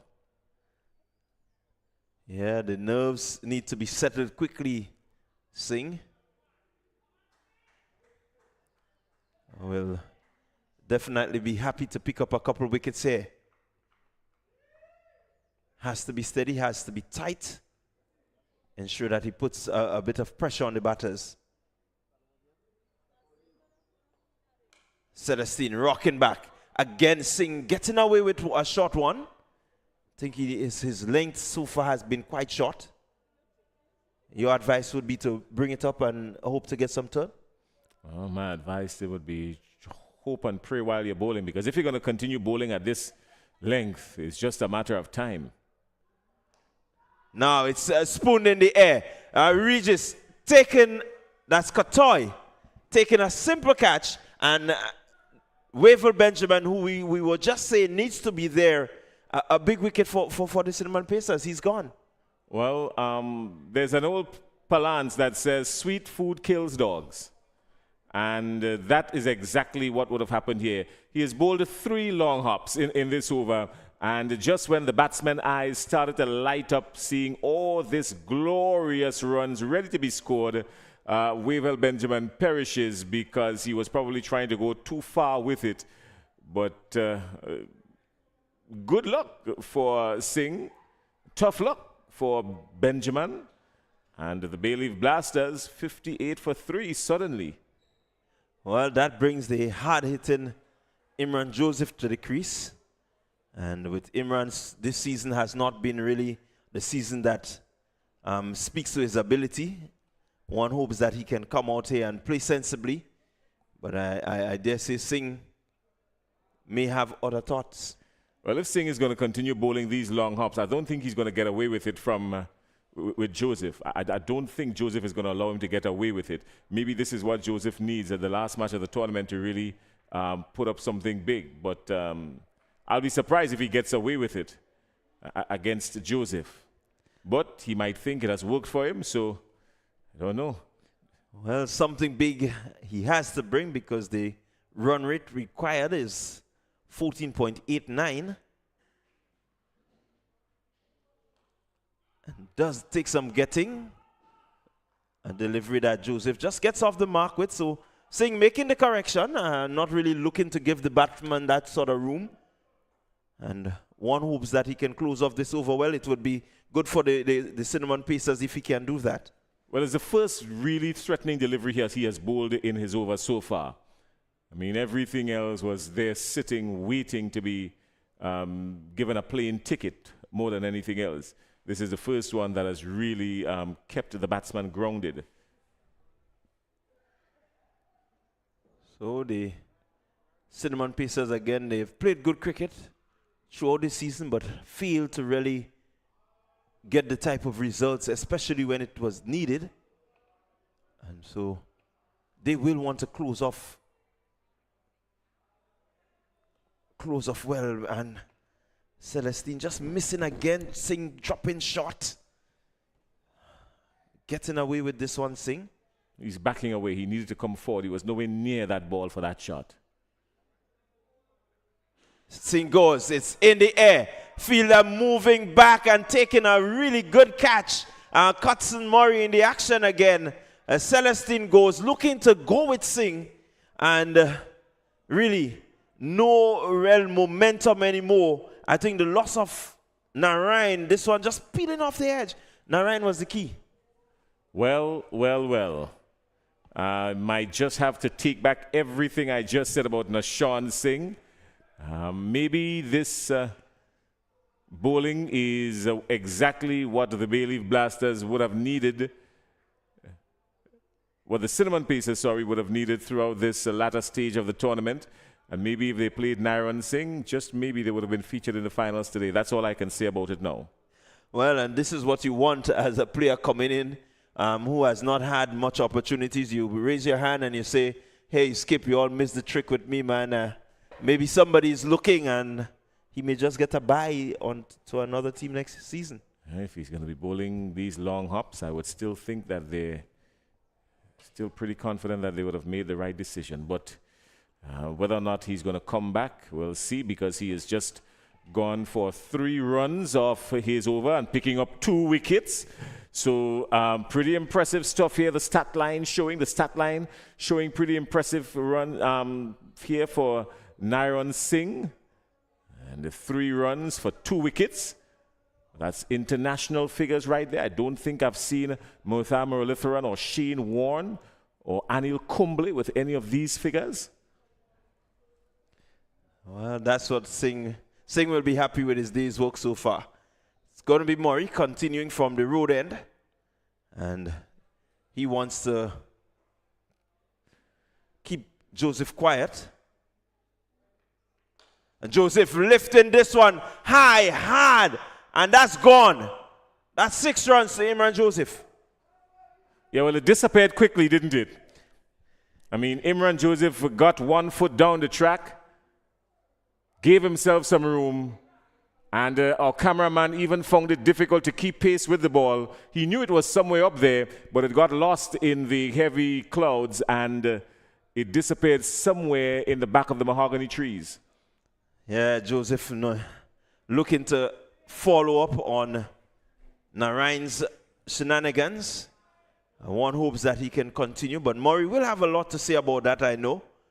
They're, again, play a lot of cricket together, and so this is not what you want to see as a fast bowler, the ball going back over your head. Murray. Short delivery. No ball signal there by the umpire, but Murray really put a little extra zip in that one. And he got it through past the waist. When you hit a fast bowler for 6, there are a number of things that he can come back with. His options are very limited as a fast bowler.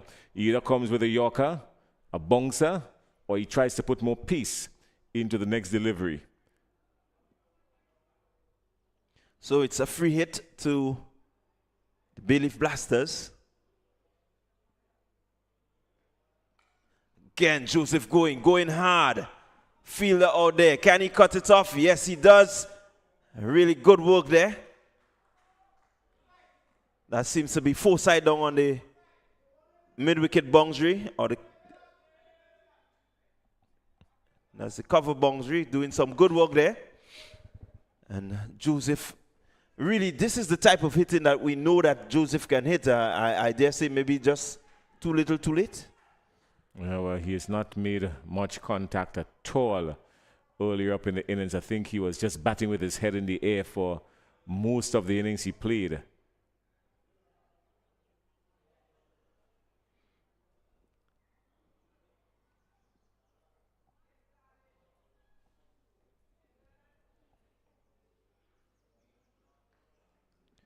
Again, Murray tucking up Joseph. Joseph not being able to really play off the hip as he would want.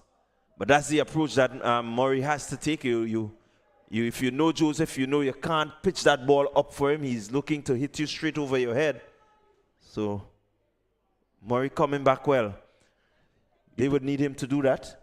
He plays through the line with precision, Joseph. He's almost flawless when he's going through the line, and you give him some rooms to free the arms. So you've got to keep him tucked up and quiet all the time.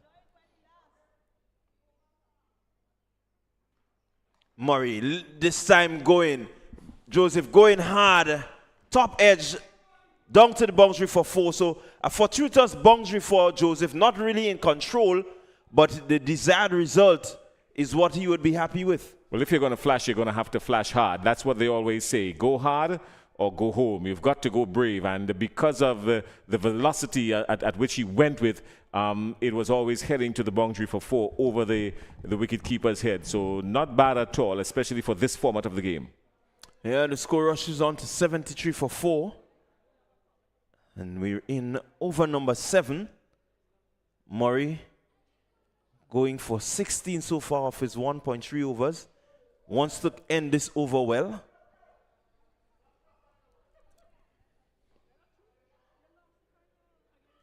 In again, Joseph going hard. Again, the desired result. 4 more runs to him. Not in control. This time a little bit wider at third man. But he would say to you, hey, I'm getting the runs. I'm doing the job. Well, that's what they're interested in now, really. Nothing else, just runs, because when you look at it, they've got, just about 3 overs and 2 deliveries remaining. That's 20 deliveries, and they're 52 runs adrift. Now, mathematically, this is very gettable still. And if Imran Joseph remains outside there with this kind of attitude, the Cinnamon Pacers will have a problem. Yeah, a problem they will have, as the umpires seem to be going upstairs again. But while we wait on the umpires, we just want to remind persons of the big final. The Nutmeg Warriors, they are featured in every final of this Stream 11 Spice T10 so far. A free hit now being signaled. So it was a no ball. And there, 5 runs coming off of it. Yeah, very interesting over there by Murray. And has been pretty tight during the season.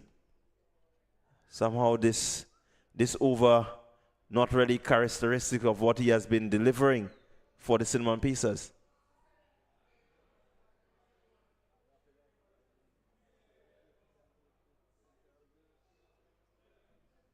So Murray in again. Joseph playing all around it. Not really sure where he was looking to hit that one. Well, that was the one that had to go straight back over the bowler's head. I tell you that. That was the one that had to go straight back over the bowler's head. It's just that his head was in the air, his eyes lit up when he saw it, and he took his eyes off the ball at the very last second, just when he was about to make contact with it. But that ball should have been sailing. It should have ended at last at just natural works. Yeah, Murray.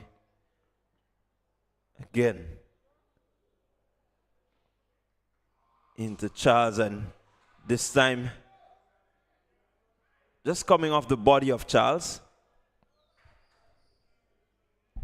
Charles really not having enough time to get out the way of that one. Leg by signal, but the big final, the Nutmeg Warriors versus the Clove Challengers. We see a number of Clove fans in the building so far. Jason, where are you leaning? Oh, I just would love to see some very good cricket if these two teams were to get off and have exceptional games. Then we're going to be in for a nail biter this afternoon. That much I can tell you. Joseph whipping this one. They go for one. We'll be looking for the second. And Joseph not really interested. And the over comes to an end. The Bayleaf Blasters 80 for 4, requiring another 44 from 18 deliveries. Yeah, well, he was never interested in the second run because he wanted to keep the strike, Joseph. So that was brilliant batting from him, Imran Joseph. He's seeing the ball. He has moved to 18 quickly. Those 18 coming just off 9 deliveries. So he's pretty much straight down, double up his average right there. But Shakim Charles yet to get off the mark, and he wouldn't want to leave anything much for Shakim Charles to do, especially earlier up in the over. Just 18 deliveries remaining, and they're 44 runs away. So with Imran Joseph there, this big over here is what's going to make the difference, I think, in my mind. If they do get a big over here, then they're going to release some of the pressure going into the final 2 overs. Yeah, I quite agree with you there. It's going to be Narun Singh, and he is going to continue. Both very economical in his first over. May not have been what he wants, but it's been economical. And this is the type of over that you need to settle the Bayleaf Blasters.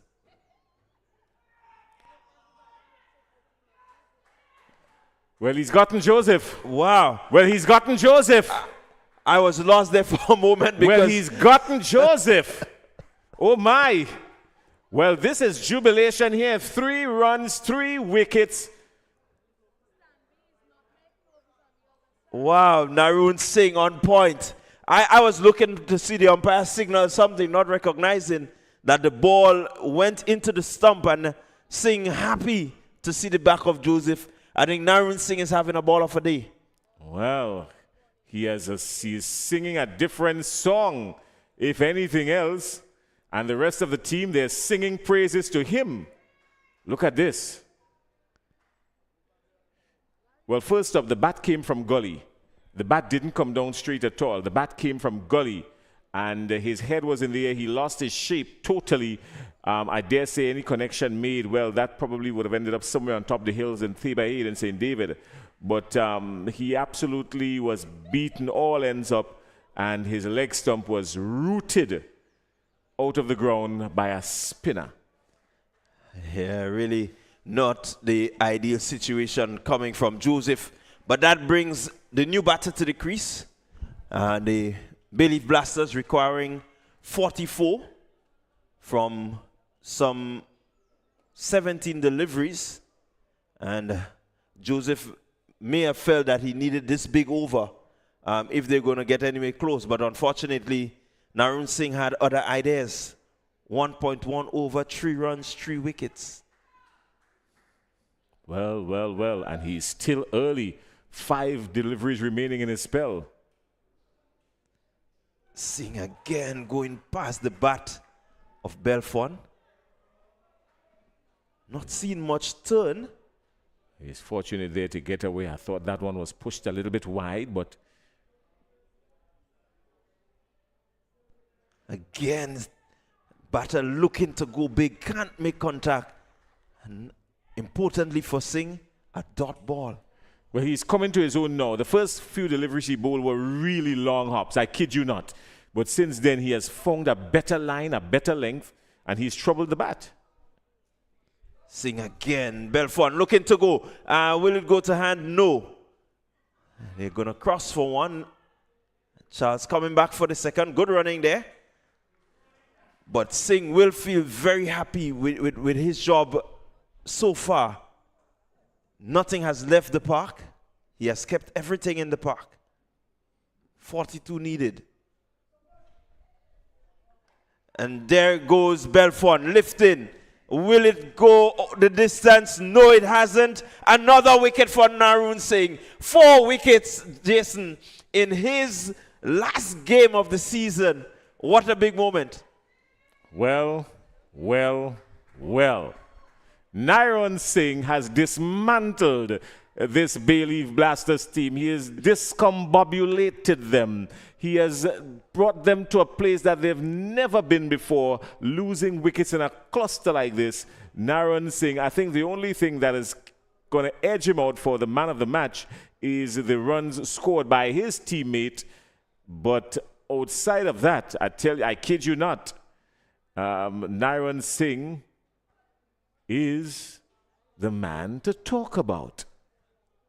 Yeah, really, as you said, he settled down nicely and has been really just mixing his pace, just varying his lengths, and none of the batters really seem to be able to get a handle as to what he's doing. Shondell Regis did have a big score, his teammate, and I think he just got into the 70s. He was 72. But Narun Singh is the man with the ball. He's weaved a web around these Bayleaf Blasters. Final delivery, Narun Singh. Richard Rogers playing correctly and just looking to ensure that Singh doesn't pick up a 5-4. And so what a spell. 2 overs, 6 runs. 4 wickets. Narun Singh, the spinner, the man that has spun the game on its head. And the Cinnamon Pacers, really, I think they are in the driver's seat. Well, the Cinnamon Pacers would feel a little bit disappointed in the midst of this, and I tell you why. Because I'm quite sure now some folks down in the dressing room are saying, boy, just maybe we should have given this ball to Singh earlier on in the tournament, and they would have been singing a different song. I quite agree with you there, but all of that is water under the bridge, maybe a little flooding. It's over the bridge. It's all said and done. And so they have to look to next season to see what Narun Singh can bring. He has upped his game for the next season. I could tell you that. He's going to be a quick choice for the next season. So with 8 overs gone, it's Dwayne Walcott in for his second over, and he's bowling to Rogers. Rogers, again, as we said, not really doing the business that we know he can do through the season. 41 from 11. I don't think it's possible now for them. Rogers has other ideas. This one he hits straight down the ground. The fielder can't get there. And that's 4 good-looking runs to Richard Rogers.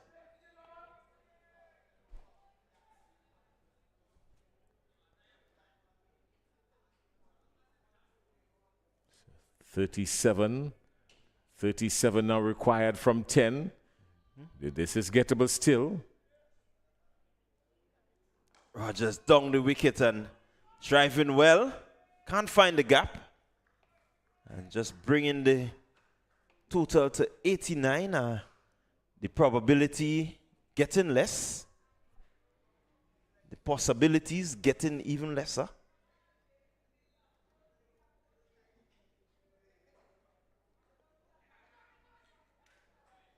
Keeper again just boxing it down, not really doing the business as we expect. But the Cinnamon Pacers, they will feel that they have done enough to coming fourth in this year's Dream 11 T10 tournament. Good delivery from Walcott, cramping the batter there. And chances of them overhauling that total has reduced, just as the required rate has just increased. 25 needed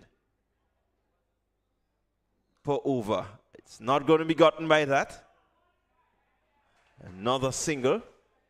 Well, they refused the single actually.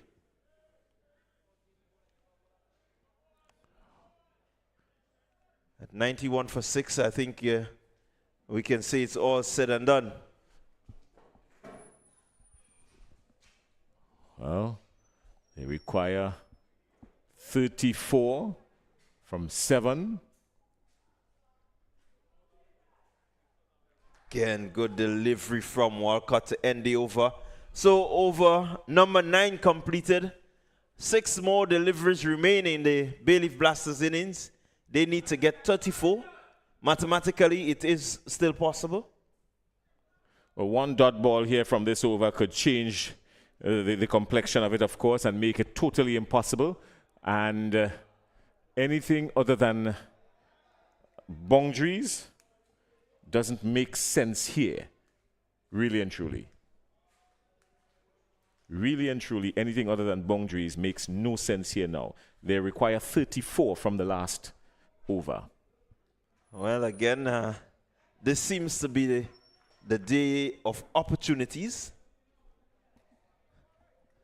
We've seen Singh, he has grabbed his opportunity, picking up 4 quick wickets. And I think now we're going to be seeing Adrian Thomas.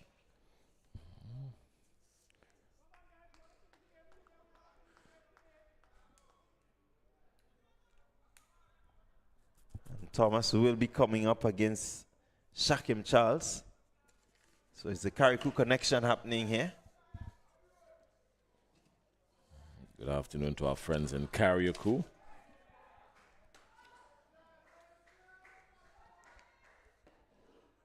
Now this will bring some excitement, I know, to the fans that are out here. One of my favorite places to relax, Carriacou. Thomas in first delivery, not being able to score up. Well, they've scored off it, but good start for Thomas. He's bowling wicket to wicket, Thomas. And that's all the captain would have instructed to him. Wicket to wicket. Don't try anything. And this one just whipped through the leg side. The fielder coming around, can't stop it. 4 good-looking runs to Rogers. But really and truly, there's nothing much that the Bayleaf Blasters can look forward to except a 5th position. Well, that was a really decent shot. I like that shot from Richard Rogers. He was always in control. Good command of the shot. Played it off the hip nicely. Kept his eyes on it. And it was placed with perfection. That is what you want to see from young batsmen. Well-timed, well-executed shot. Thomas again. Rogers looking to go big. And he has gone big. 6 more. He has taken a liking to the pace of Thomas. He's struck for a really huge 6. Look at the shot. Straight through the line. Bat straight up. Look at where he finished it. It was just playing with a straight bat, and that's what you want from these young batters. A straight bat, and you get the maximum from it. Good. A wide ball signal there by the umpire. 22 needed. 3 deliveries to go. Thomas not really worried. I think everyone has confidence in him that he can complete this over with no drama. Yeah, well, 3 6 is 18. You need 24. No drama at all. It shouldn't be.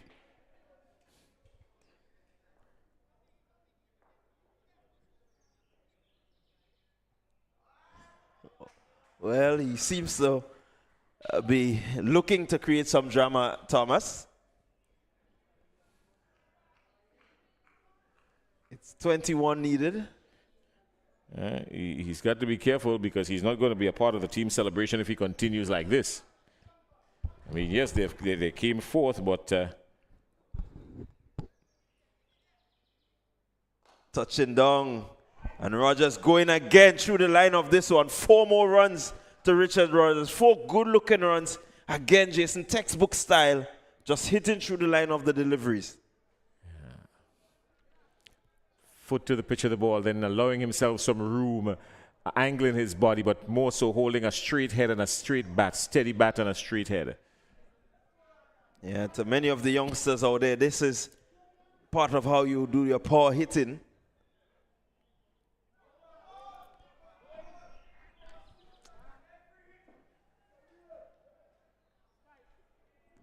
So more drama here. More drama. Free hits. Well, that's what the folks who are sitting outside there in the stands came for. They came for some excitement. This is the equation now. 16 of the last 2. And I'm quite sure if he had left that alone, it would have been called for a wide. Yeah, I quite agree with you there. And a bit of sloppiness happening.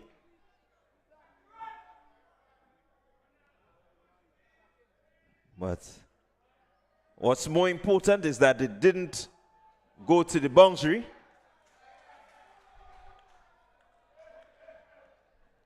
One delivery remaining, 13 to get. I guess Thomas was not worried. The equation had left the Bayleaf Blasters, but more importantly, they're 112 for 6.